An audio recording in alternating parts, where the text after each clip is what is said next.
Share namin sa inyo dito ay ang The Scholarship Jacket by Marta Salinas. Ang story na ito ay about sa 14-year-old in a small town of Texas school who is a straight A student for 8 years. This means that she should be awarded with a scholarship jacket. But a complication arises. The Scholarship Jacket is a story by Marta Salinas and is about a Mexican girl named Marta. Every year in Texas, a scholarship jacket was presented in the class valedictorian.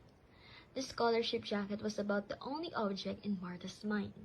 She was a skinny girl and not very pretty either. However, she was incredibly smart and had maintained an A-plus average in her 8 years of school. That year, all her hopes came crashing down. She overheard a conversation between two arguing teachers about how the jacket should be given to Joanne since her father was part of the board and also owned the only shop in town. The next day, the principal called her in, telling her that the scholarship jacket was going to cost $15, and if she couldn't pay for it, it would be given to the runner-up. Martha left school tearfully, and was even more heartbroken when her grandfather said she couldn't have the money. She wept her heart out in the bathroom, though she knew her grandfather was right when he said that she shouldn't have to pay for something she earned. The next day, she dejectedly told the principal that she couldn't have the scholarship jacket and explained why.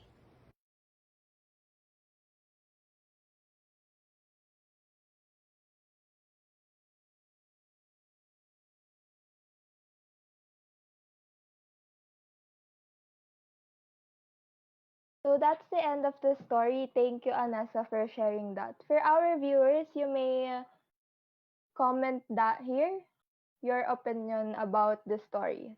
So, from what I learned, no, standing up for what is right means giving up on things we really want. In the story, Martha encounters a hard lesson about not getting the thing that she has rightfully earned, which is the jacket.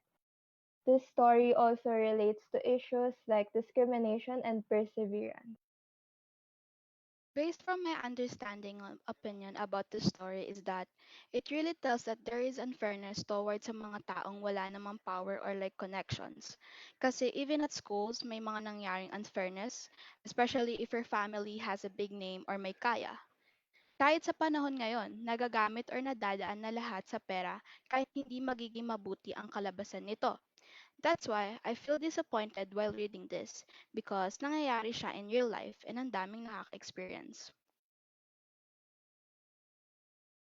I agree with both of your answers. The story showed an example of injustice as well as discrimination, and it really gives us the lesson that in life there are chances that no matter how hard you worked for or no matter how deserving you really are for opportunities, it can easily be given away to someone of more power or connections than you.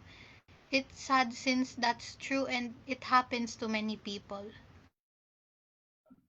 That's exchange of opinions. Now, let me ask you guys a question. Have you ever run across or gone through injustice?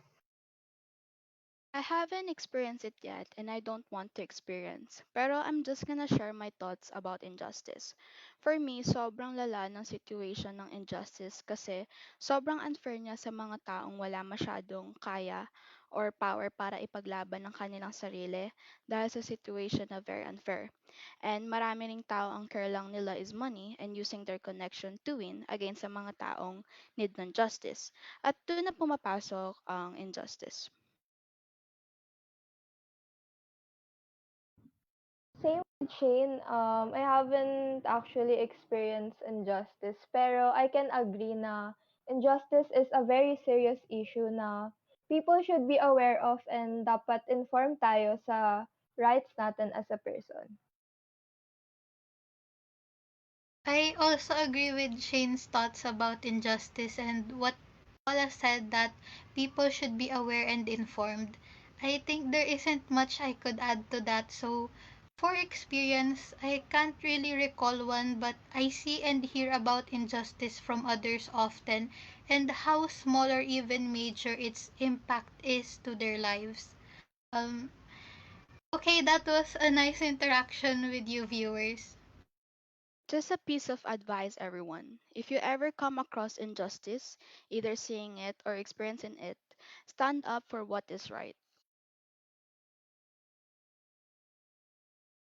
Even though you might not notice injustice every day, it nevertheless occurs daily. We want to give our thanks to those who stuck with us until the end of this live stream. Thank you also to our supporters.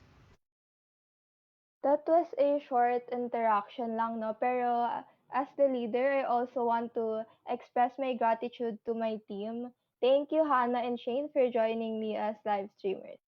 Thank you, Sam, for managing our social media. Thank you, Rayanda, who is in charge of our OBS. And thank you, Anessa, for coming up with the stream structure and flow.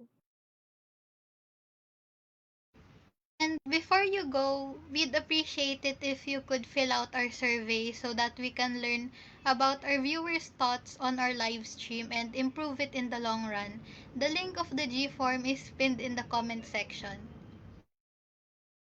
Stay tuned and we'll see you on our next live stream. Bye guys!